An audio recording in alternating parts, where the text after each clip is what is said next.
It's a strange fact that whenever I remember events and times in my childhood, my point of reference often isn't where I was or what I did there.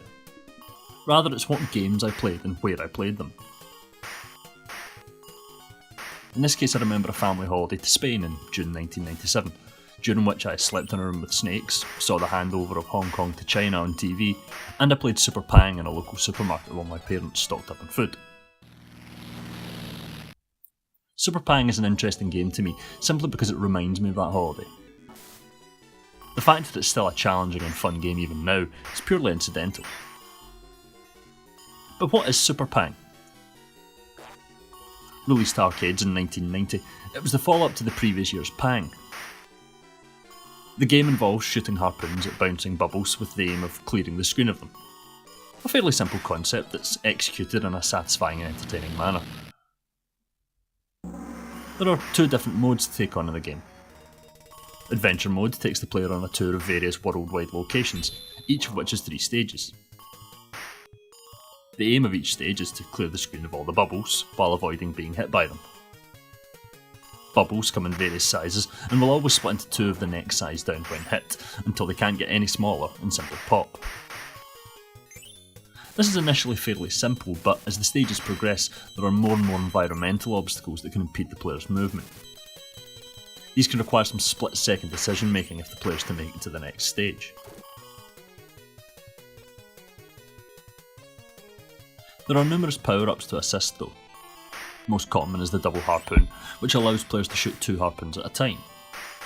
The grapple harpoon latches onto whatever surface it strikes and allows its cable to act as a one-hit shield. The gun gives the player a 3-way shot attack that can clear large numbers of bubbles in seconds. An hourglass will slow down time for a brief period, while a time stop clock will freeze it. Finally, there's the shield and dynamite power-ups.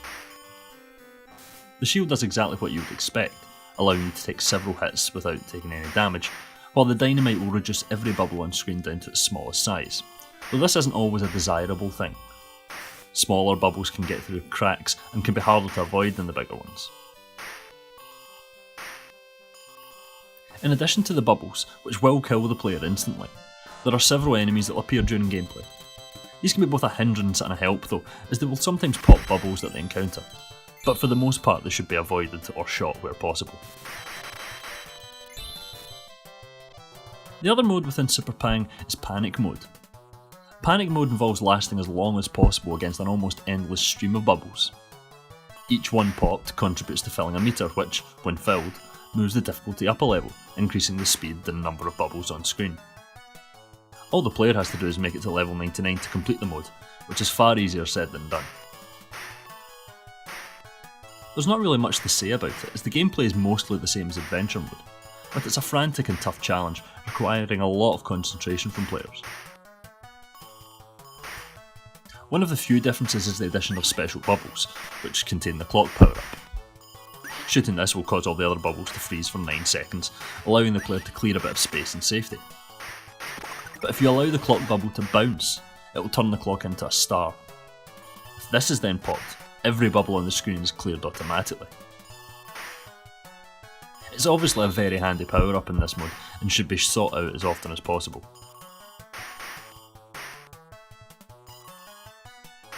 The game saw further sequels and ports, and even this year Pang Adventures, an updated version of the game released on PS4, Xbox One and Steam. Now I don't know how well this new version holds up, but talking purely about Super Pang, it's unadulterated arcade fun, and well worth checking out. Thanks for watching this episode of Arcade Attacks. Remember to like and subscribe to see more of our videos, and to come and visit us at grcade.co.uk.